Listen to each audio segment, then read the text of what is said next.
Welcome to the 232nd episode of the Jami Dulaney Plant-Based Wellness Podcast. My name is Jami Dulaney, and I'm your host. I'm a plant-based cardiologist and endurance athlete living in Southwest Florida. Thank you for listening. Today, I have a great guest. His name is Erik Milo Paine. He is the owner of Pura Verde Life Microgreens, and he's local to our area. He lives in Sarasota and delivers to the Sarasota, Bradenton, Venice area, and he'll tell you more about that on the interview. But I think you'll find it quite interesting how you can grow your own microgreens, or how you might want to incorporate microgreens into your life and purchase them, either if you're in the area of Sarasota from Milo perhaps, or grow your own or farmers market microgreens. But I think he's going to give you a lot of insight of what to look for if you're interested in starting to grow, what you troubleshooting. And I certainly learned a lot from speaking with him and look forward to working with him in the future. He is actually going to be a part of our nutrition conference in March of 2020. It's March 28th. The tickets are now available on Eventbrite, but Milo will have a vendor's booth there, and you can get greens from him at that time and ask him questions, and we'll probably bring him up and do a Q&A session. We're going to use his microgreens for our breakfast and lunch entrees, so that'll be quite cool. So we'll get on to that pretty soon, that interview, but just checking in with what's going on. We're now entering eating season. It's in November. Halloween just passed, and if you gave out trick-or-treating candy, that's always what do you do if you're vegan or plant-based? It's hard to give out apples because of all the worry of people injecting and doing bad things, so nobody wants to see fruit. If you have a local area, you could have made some things perhaps. There's some energy bars and energy bites that aren't bad. Cliff makes some products, but that's in the rears now, so I hope you don't have a bunch of chocolate candy. We discussed some of the ingredients that you don't really think about in Halloween candy. Like most candy bars have about 10 to 15 milligrams of cholesterol, as well as 10 to 15 milligrams of saturated fat. So it's not something that you want to partake in. Certainly people bring their leftover candy to work, and so it sits on people's desk, and people think, well, what about a bite here or there? And it really adds up very quickly. Of course, next thing is Thanksgiving. In our nutrition class, we're going to be doing recipes that we use for Thanksgiving, substitutes of the traditional high-calorie, high-fat Thanksgiving. We'll also be posting them on our website, so if you would like to get our newsletter, you can go over to Dr. Dulaney and sign up for that. I want to also just remind you that if you have any interest in spending a week with us prior to our nutrition conference in March, we will have an immersion program this year. The space is limited, so you'll need to reserve your spot soon, but it will be an intensive week of learning about plant-based nutrition, learning about science, learning about cooking techniques, exercise, mobility, and you're not just going to be in a big classroom. It's going to be very personalized. We'll be doing a lot of the exercise programs with you. There'll be opportunity for to see our little town of Port Charlotte and Punta Gorda with some kayaking and stand-up paddleboarding if you like, outside running, as well as learning about nutrition. There'll be consults with Addie Meinerich, our registered dietitian, and myself, both in the beginning to set a plan for each of the attendees, as well as a follow-up at the end of the week and a sort of preparation for going out into the world, because we don't want you to just do an immersion week and go struggle on your own. We want to set you up with a plan and a recipe for success in the near future. Mama Says will be at our conference, and Mama Says has some packages that we've worked with to help people that don't really want to cook a lot. So we help transition people into having foods that they prepare and foods that they can get that's prepared, and the education on how to choose foods and how to travel. So you can go over to our website at Dr. Dulaney and take a look at those options. And if you'd like to spend the week with Addie and I and the rest of our team, we'd love to have you. So let's get on with the interview with Milo. I hope you enjoy it as much as I did, and I hope you incorporate microgreens into your diet.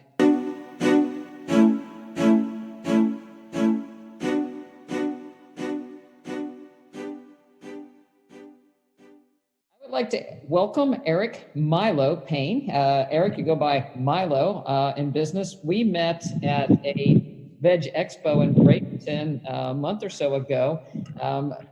Milo is the owner of Pura Verde microgreens, and he was next to me at my tent, and he had a beautiful display of all kinds of microgreens. And, there's nothing more nutrient dense than microgreens, but they're somewhat difficult to come by unless you're near somebody that has a microgreens business, or, you get a few here and there, but they're so nutrient dense and they can be so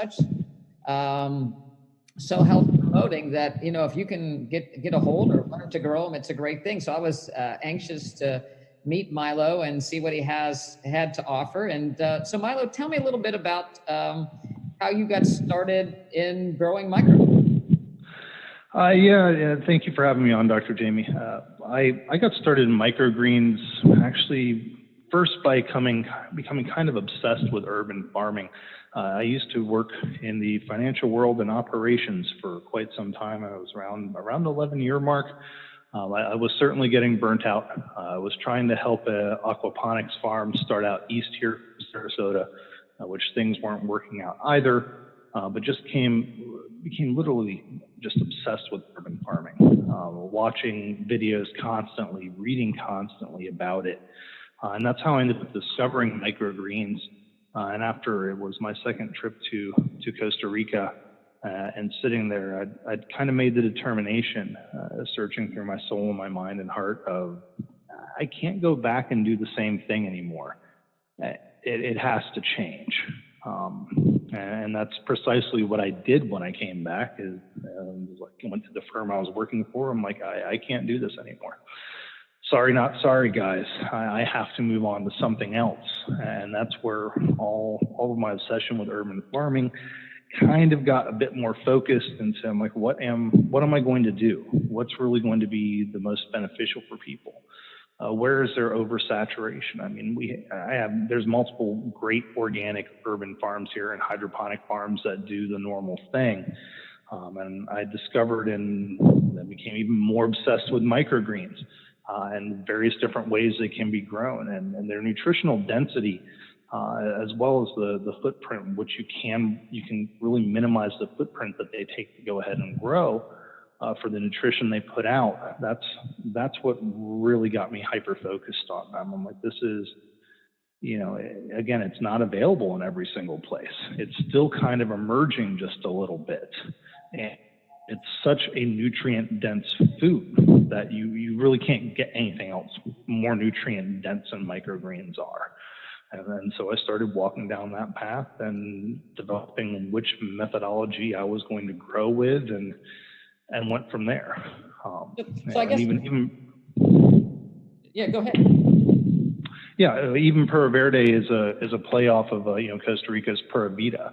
They kind of live a pure, clean life, and that's what I'm trying to do with them. So a lot of people are going to right up front be a little bit confused between sprouts and microgreens. So let's start there as far as what's the difference, and are there different seeds for sprouting? Can you use the same seed for both? A little bit about. Well, you can use the same seeds for both. Looking for high quality seed is definitely the first place to start with any of these things. You can't go down to your store and get some of the coated or treated seeds or whatnot. And while you could technically grow a sprout or a microgreen out of them, you potentially get very sick by doing so. I mean, first off, a high quality seed, always non-GMO. Non-GMO seeds are so easy to find for, 9/10 of the crops out there. There's no reason not to do it. You can get organic in most of the varieties as well. Most of the time, you do have to be willing to pay for them, which I certainly am. And I only use organic seeds so long as they're actually available for the crops that I'm growing. But microgreens and sprouts, I get this a lot. People, oh, you have beautiful sprouts. And it's like, well, they're actually kind of different. When you look at sprouts, you can do them just in water in a mason jar on your counter.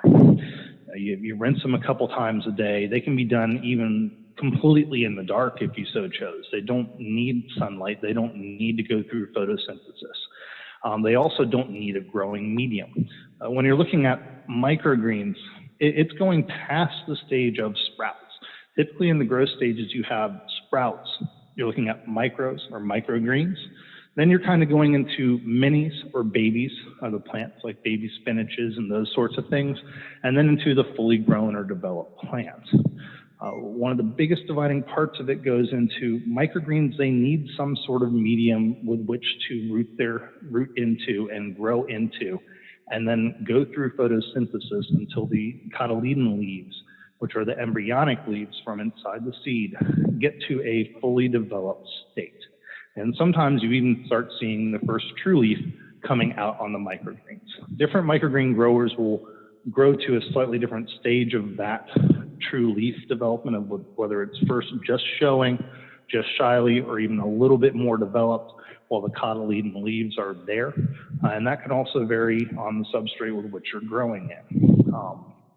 That can be anything from, you can grow them on screens, you can grow them on hemp, you can grow them in dirt is pretty much the most common thing people assume for them. But that's where it really differentiates. Sprouts they're just in water. They're just starting to sprout. They're just going through that germ. In some varieties, you may see those cotyledon leaves starting to show up, but they are not fully developed at all. They don't really have to go through photosynthesis. And so by going through photosynthesis, getting to grow that way, getting more of the chlorophyll, getting more of the developed vitamins through that process helps make what a microgreen is. Yeah, I was amazed. I have little trays, and when I first attempt, when they start to sprout, they're yellow, and I just put them in the window then and took the lid off, and by afternoon, they were already green. And it was just amazing to me. And I've said that on the podcast before, and I'm still amazed, like a first grader doing in the science project, but it's so beautiful to see this little thing just shoot up. The question I have is, so I've grown sunflower, cilantro, broccoli, arugula. Why do the sunflower seed husk stick on the leaf, and so did the cilantro?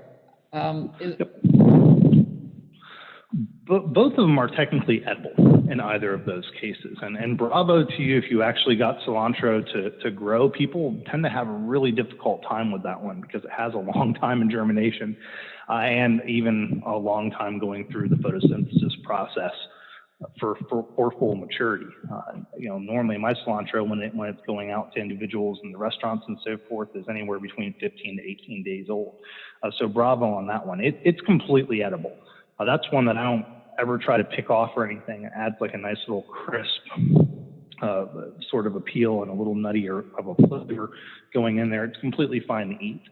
Technically, you can eat the sunflower ones too, though it would not be my personal preference. While I'm going ahead and maturing them, and even in the later stages of germination where I'm keeping them in the dark, I initially actually keep weights on top of them when they're first starting to germinate to help keep pressure on that seed. So when the stalk and everything and the leaves are just trying to push out of there, they got that extra little weight on there to help break apart that seed hull a bit. Then as they're growing up more, and in sanitary conditions, might I add, and using peroxide to re-sanitize afterwards, sanitary hands, kind of brushing over them to try to encourage them to drop those hulls.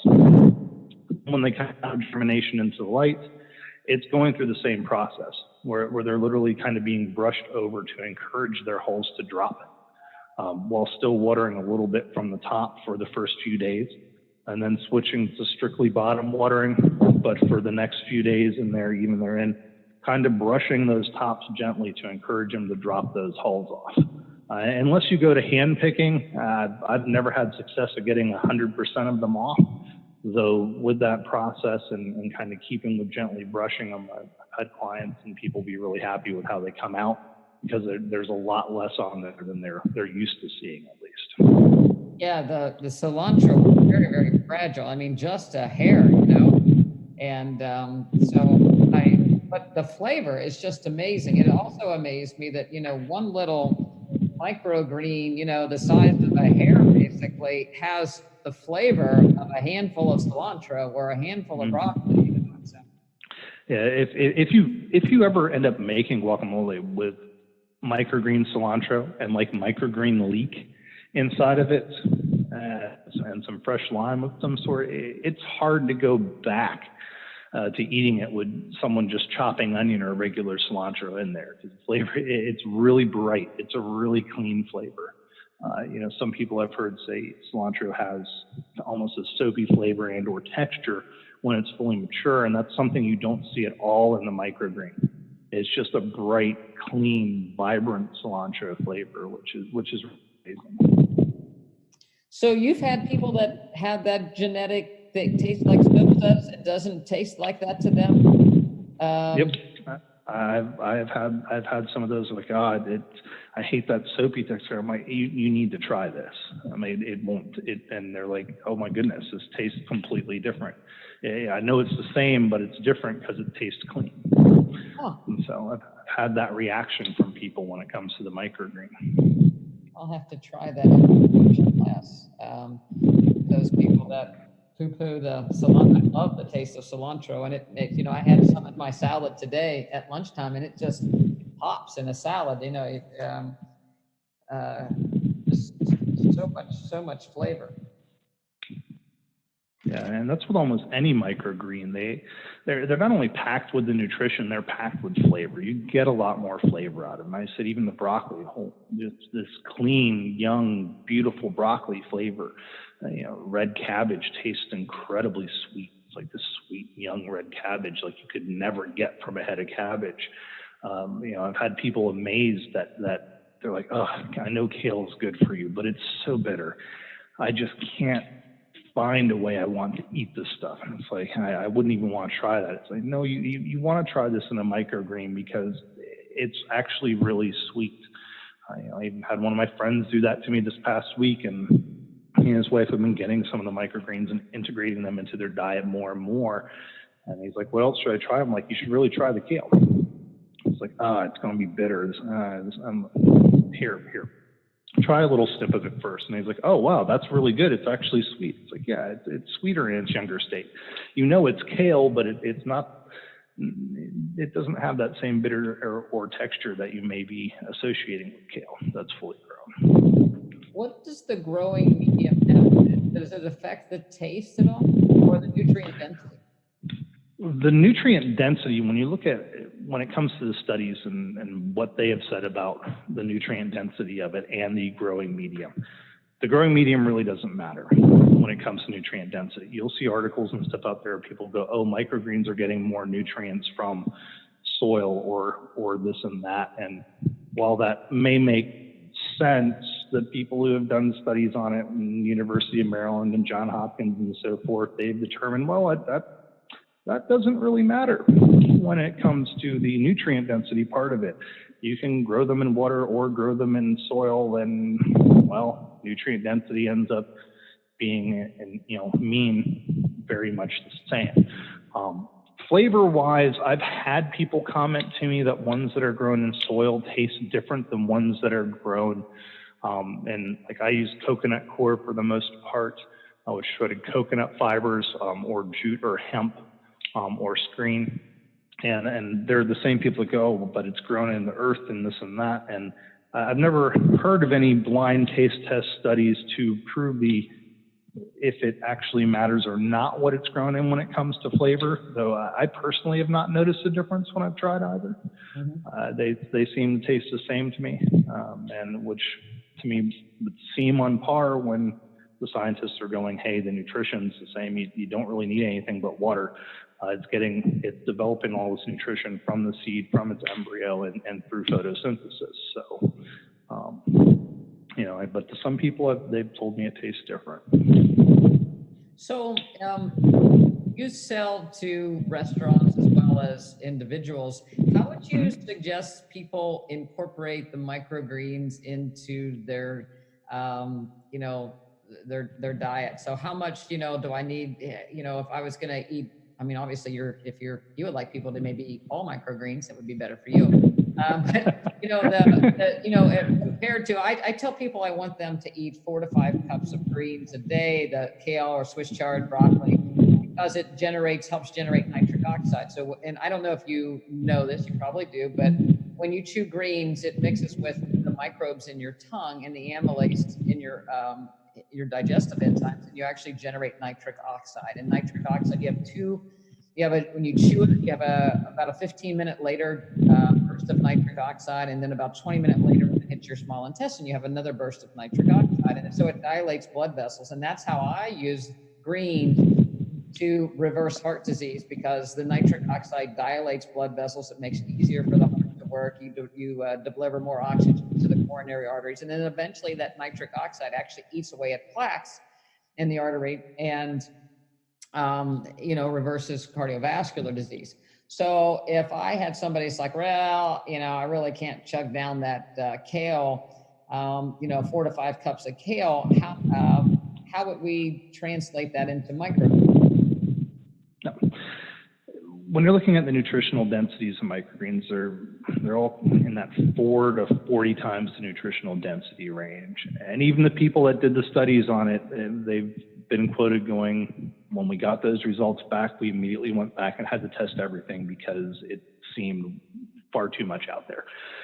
When you're looking at some of the brassicas and classic greens like broccoli, kale, anything based off of lettuces like arugula and so forth, you're in that 20 times plus nutritional density arena.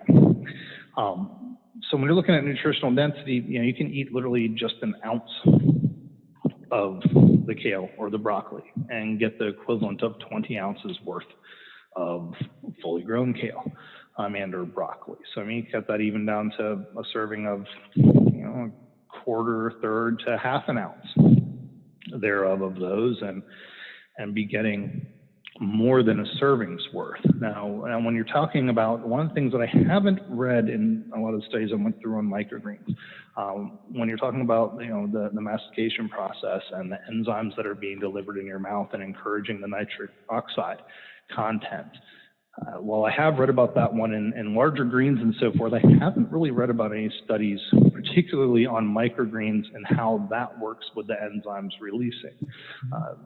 They've come out with stuff stating about how high they are in anthocyanins, antioxidants, carotenoids, and everything else inside of your system, and how easily accessible it is compared to even larger greens, because it's just more soluble from taking them from that young state. Same with enzymes like sulforaphane and so forth. So I wish I could answer more directly on the nitric oxide one, but there hasn't been any studies that have directly correlated to that portion of it. When you're looking at the nutritional density, you can eat so much less. Even my mom insists that green things taste green, and she hates them. So trying to get her to eat regular full-size kale has been a battle in the past. I can get her to eat the microgreen kale. She can even mix it into a smoothie and feel good about it and eat some of it. And she can eat much smaller of a portion of it. I normally try to get her to eat about a quarter to a half an ounce at a time, a few times a day, and that helps get in more vitamins and nutrients you would from eating quite a bit more kale. And what about in cancer patients, especially people on chemo, trying to get in more nutrients? It's a great way to get in the antioxidants and nutrients. But a lot of people will juice them. So do you need a special juicer to juice microgreens to get the nutrition out of them? Yeah, you can. I have a few clients that are big juicers. And typically they've said the double augers have worked the best for them. It also reduces the amount of heat. Like when you're using the actual bladed ones with the screens, they tend to have higher heat and they tend to oxidize them more, which when it comes to microgreens, they're delicate young little plants. The enzymes and everything else in them can be damaged pretty easy too. They're young, they're delicate little plants. So I'd normally say from the juicing fans that I've had out there is going towards like one of the double auger or auger setups, so it can actually kind of go ahead and break it down slowly to get the juice out. My personal preference is eating them raw or going ahead and actually blending them so you're getting some more of the fiber, so you're making sure you aren't missing out on any of the nutrients. So I know, for those that need to be able to absorb it a little easier, that have the issues with the chewing, I look for one of the auger style juicers. It's going to do you a little bit better and not necessarily, burn up the enzymes with heat going through one of the bladed and or screen types of ones. Yeah, it almost seems after you've said it that way, and especially since you have such a high density of nutrients, that you're kind of wasting your time and probably wasting the greens by using.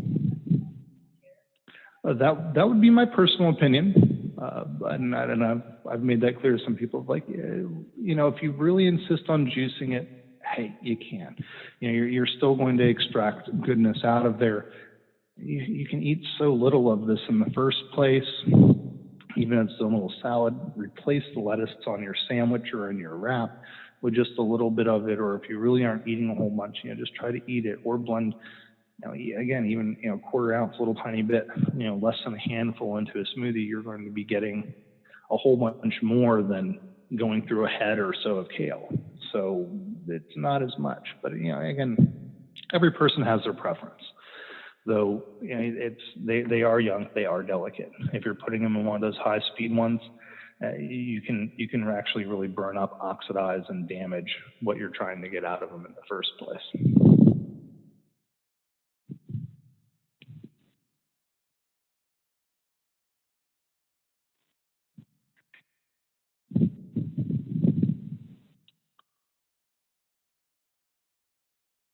Hello.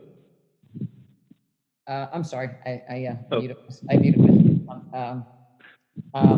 If I were going to I try to put myself in the shoes of other people, and if I were really trying, if I had cancer and I was trying to really, pack in as many nutrients as I could, I always feel that I would turn to microgreens really early on, and because you could get so many more into you with little, less hassle. And I think that's a great way. I don't personally like juicers. I don't like cleaning juicers, and I do like to chew. So I think I would be more inclined to just make my way through them. I know that Hippocrates is a treatment facility over on the East Coast, and they serve breakfast and lunch and dinner almost exclusively microgreens with some other things, but they really do push the nutrient density of the microgreens.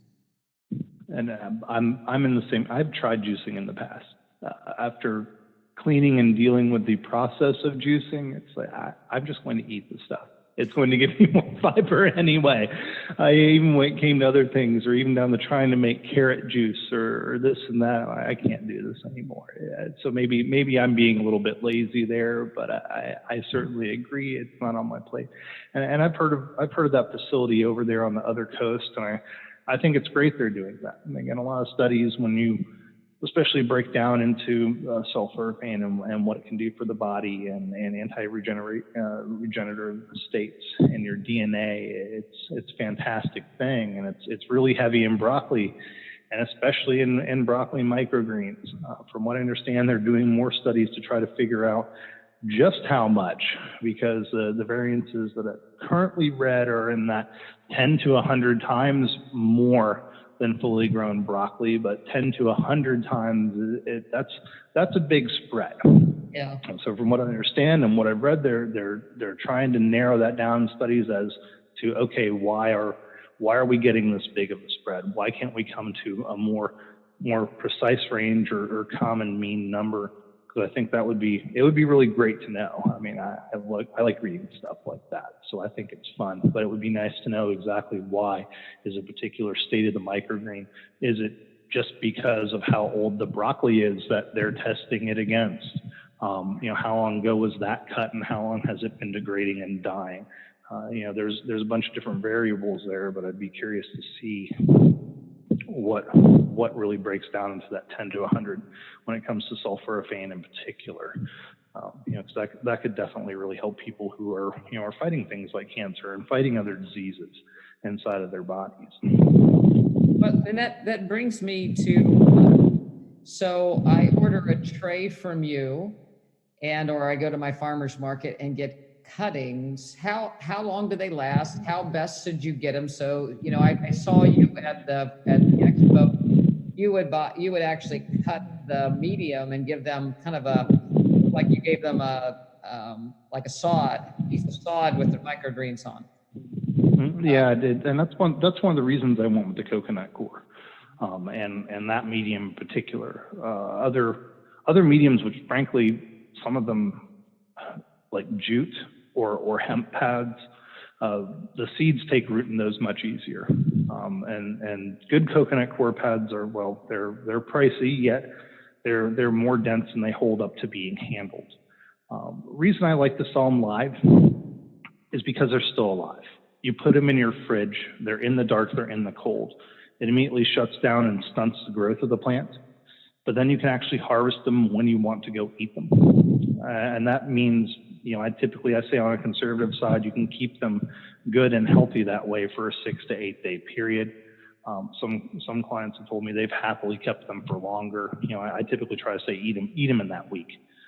Because otherwise after that, you have potential issue for contamination and so forth.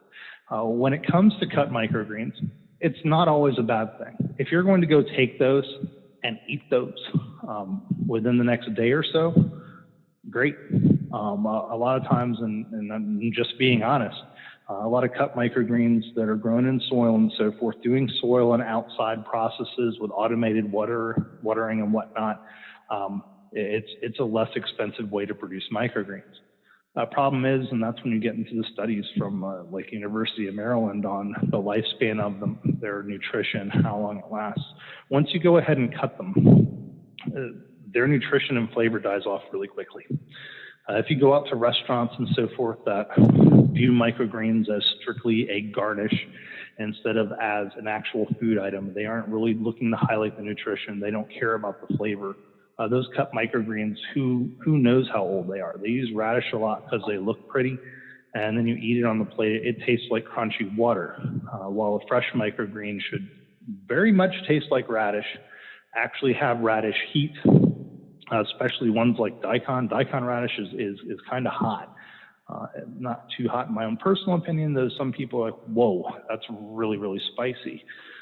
So it's not just the flavor that dies off once they're cut, it's the nutrition too. If you're going to a farmer's market and getting it from a local vendor that hey, this has been cut recently, I'm going to either blend it. Some people that I know that are even clients of mine in the same farmer's market, they go get some of them already pre-cut from one of the other vendors down the way because they're going to immediately go home and juice them. That's what they know they're going to do with them.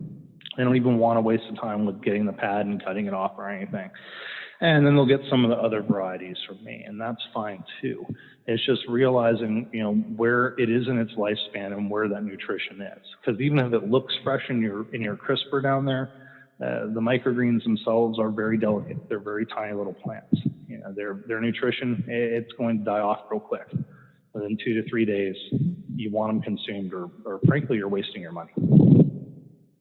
Gotcha. And then, what about, okay, so I have grown mine in the coconut coir it comes in a brick, and then you hydrate it and you put it down, and then I grow my greens on it. And so especially the arugula, when I grew some arugula microgreens, they're not very tall.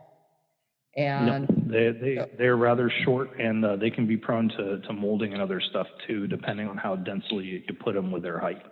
So you shouldn't put those as dense to prevent mold? You can get them pretty darn dense. It's one that I like to put into a salad mix. Just honestly, from customer responses, arugula just by itself they haven't been really enthused with it, so I mix it into my salad blends.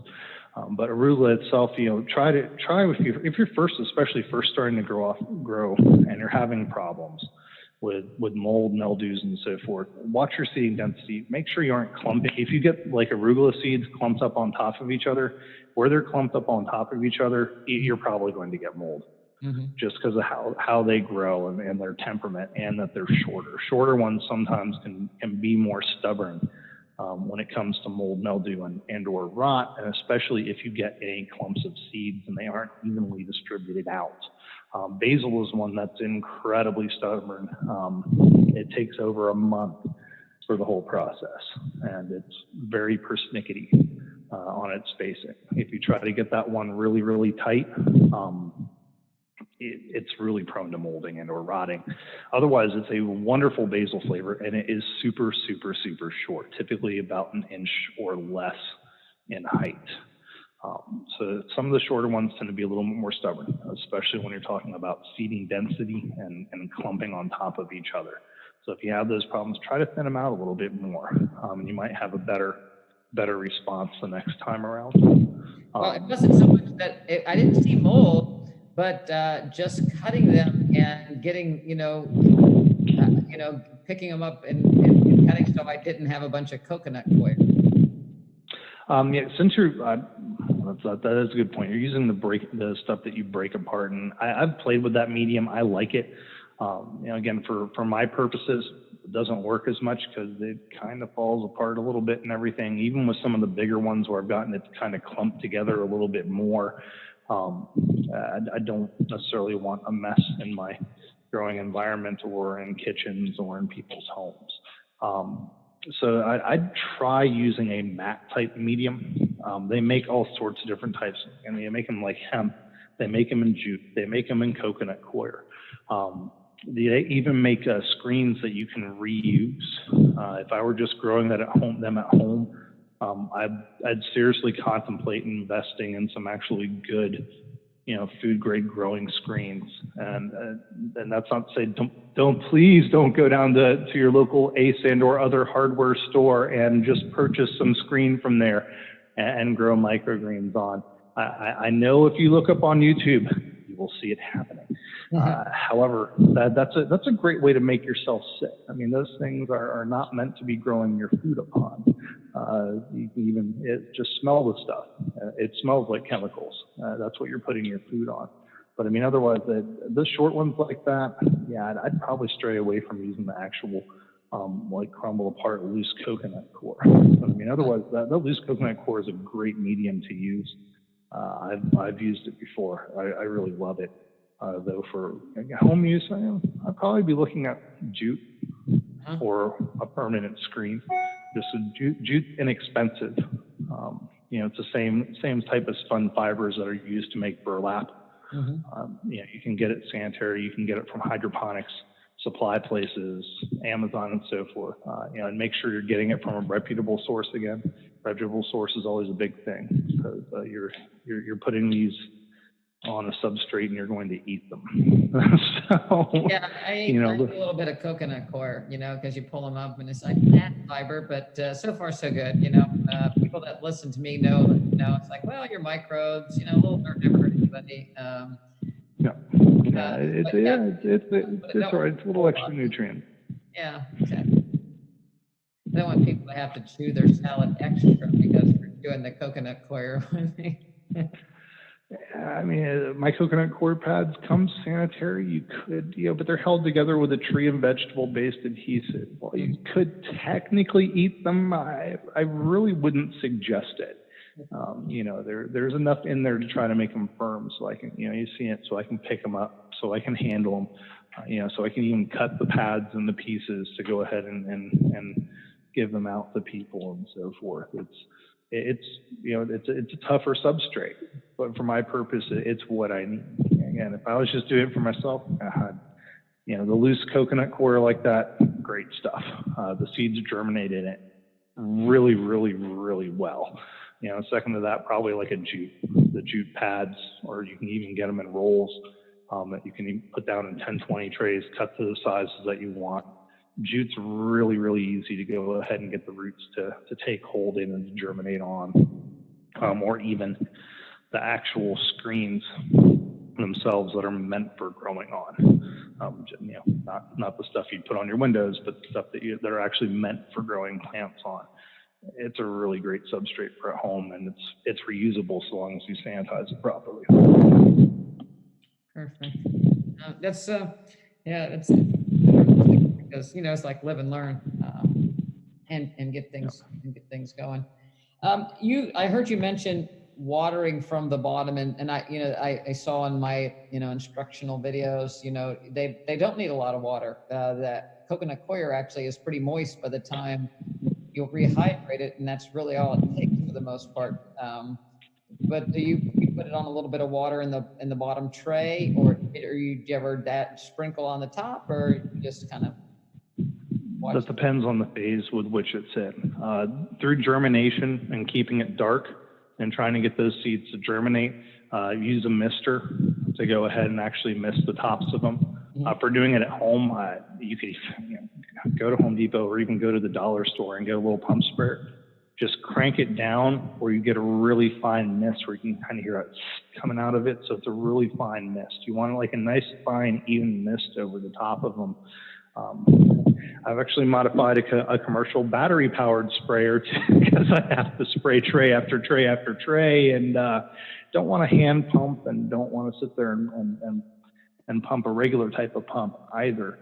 But it's all about getting that fine, even coating on the top of them while they're in germination, because you want to go ahead and get them nice and damp and moist during germination. You don't want the pad soaking wet, but you want to get them to that nice damp point.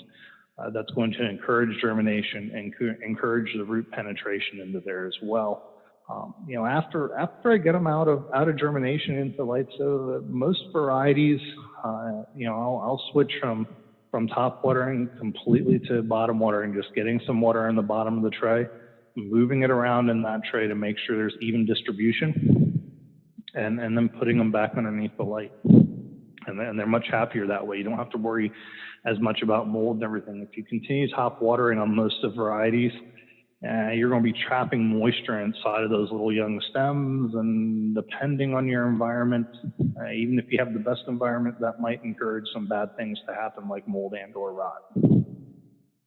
Okay, great. Yeah, I haven't experienced that yet, but I just long enough, right? Yeah, it can. I mean, again, bravo for you. If you tackled cilantro starting out and everything, a lot of people have problems with that. I had a good experience with it and continue to grow it like crazy. Being part of growers groups from growers all around the United States, a lot of people have had some big problems getting cilantro to go off as well as it should, especially when they increase the seeding density. The more you increase the seeding density on any of them, the more things can be prone to problems. That's why it's like, if you're starting out and trying it out, they don't need to necessarily look like this thick piece of microgreen cake right off the bat. Start trying to figure out how to get them to grow in your environment first. Then step up that density a bit if you so choose. Figure out what works for you on that one. Yeah, my cilantro wasn't a dense forest by any stretch of the imagination. It was pretty spaced out, but enough to get some. How about the pea shoots when they grow and you cut them off and then they grow again? Is that second harvest okay, or that second harvest is not as nutrient dense and you shouldn't bother? Well, it's not going to be as nutrient dense when you go to the typical terms. When you're going to grow something like that and you grow it to its ideal length, and different varieties of peas will grow different lengths. They have a different ideal length for what would be considered that, and I say quote unquote microgreen stage, because peas are technically shoots. They aren't really a microgreen at that point. But nonetheless, if you cut them, okay, they'll regrow. I've done it just to go and test it out. And side by side, there's a bit of a flavor variance. There's going to be a nutrient variance going on there unless you actually put in some sort of outside nutrient solution at that point in time. Because if you're growing them to that maximum, it will be again that quote unquote microgreen stage. The objective is to draw as much nutrients as you can out of that seed, strictly through photosynthesis. So you're going to need to get some extra nutrition in there if you want to keep growing them that way. Now, if you're growing your pea shoots in a soil as a substrate, and you are choosing a soil that has some sort of nutrient capacity, then you could probably go ahead and cut those over and over a couple times. As long as you aren't exhausting the nutrients that are in the soil, it'll keep extracting them from the soil. Now, don't be surprised if the flavor profile starts to change from how it is initially, because initially all that flavor and the nutrients inside of it, you're getting strictly from the seed and photosynthesis. Once it exhausts from in the seed, it's going to be drawing from in the soil. Flavor profiles likely going to change. The nutrients that are inside there are going to change a bit too, because it's drawing the nutrients from the outside substrate, not actually from the seed itself.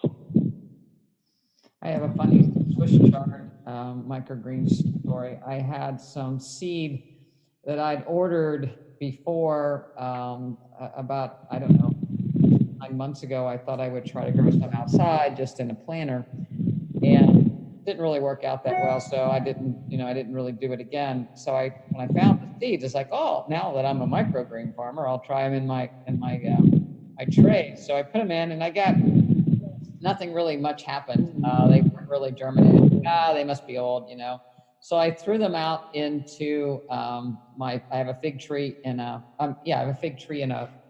barrel, and I walked by it a couple days later, and I have these little microgreen Swiss chards, and it's like, it just needed time alone. I just wasn't patient enough with it. Yeah, and some of those with the really hard hulls, like chard or beet or whatnot, they're very delicate green when they finally come up as a microgreen. Just a by the way, but to get them to break out of that hull, those chard or beet, I'll typically soak them for up to 24 hours before I even go to sow that seed, and then soak them in a peroxide and water rinse for a while longer, typically at least 20-30 minutes. Then rinse them and really clean them off, and then go ahead and sow that seed.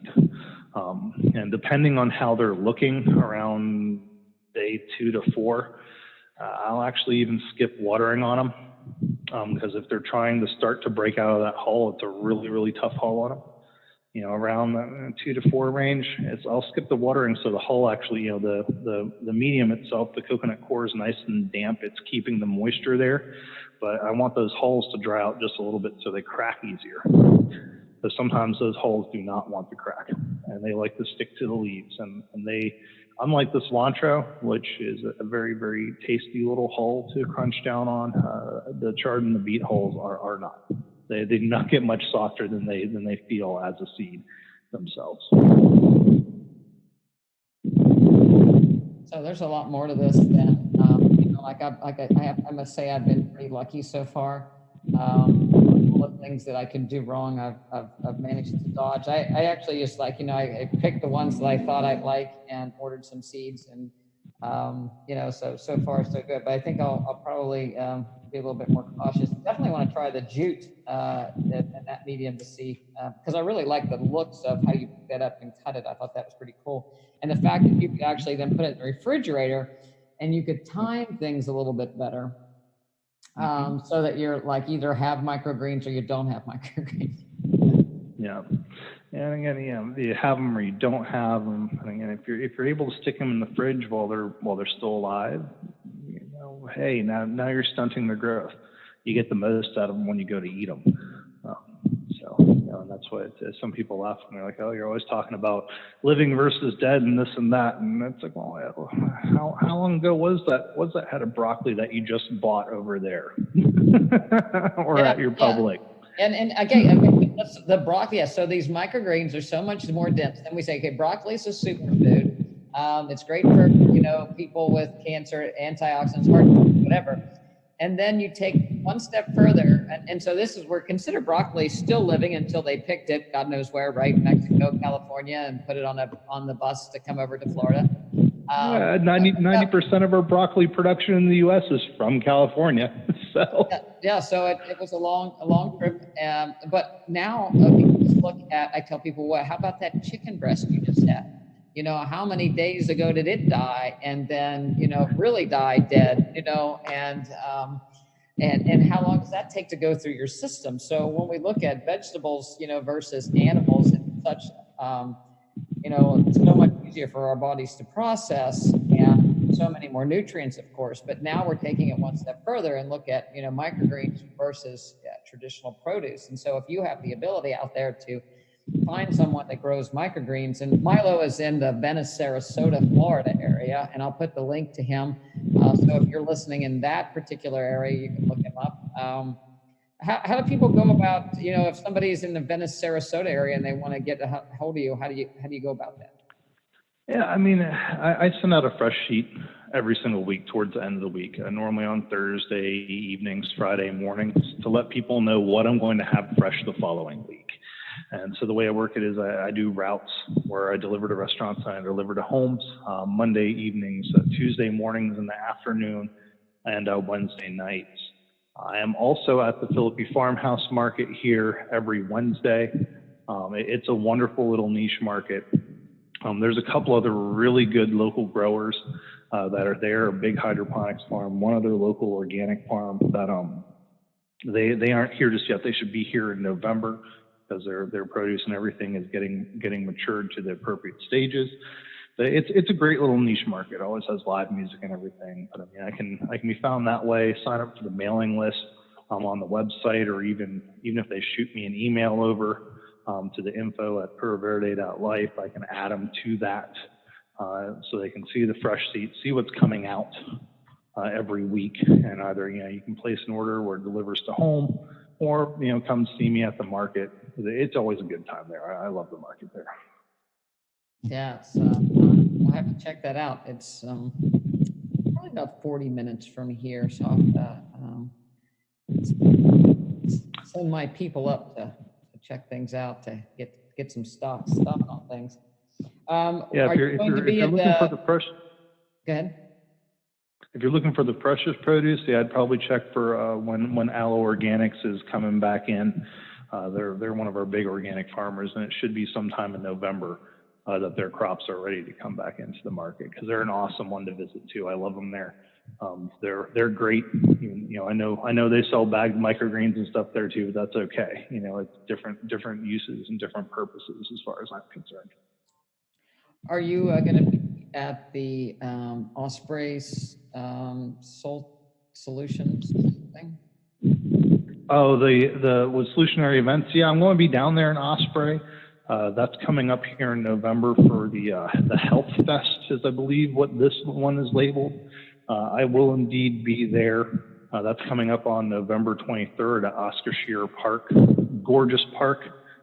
Grew up and spent a lot of time there. So, I mean, if you all haven't seen that park, it's a great park to visit in the first place.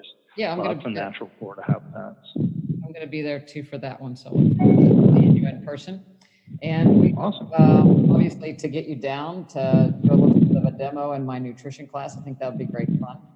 So I think that would be a lot of fun. I mean, there's tons of ways to use microgreens.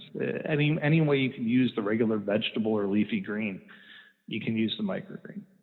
So perfect. Well, I do appreciate your time, and so I've learned a lot, and look forward to learning more. So I'll be in touch with you to get you down to do a class. Excellent. I'd love to go ahead and do it. I look forward to seeing you again. Thank you so much for having me. It's been a pleasure. I mean, obviously, I hate talking about this stuff. So. Yeah, we have the same passion. Sometimes I wonder if it's a sickness, then you wake up and you go to sleep and you're thinking about what you can do with different vegetables. Yeah, I mean, people have told me they thought I lost my mind when I was leaving the financial industry and this and that. And I'm like, no, I think I really found it, as a matter of fact. So yeah, it's better off. Great that you're following your passion. So thank you very much. Thank you again for having me. You take care, and you have a good evening. Bye. Bye.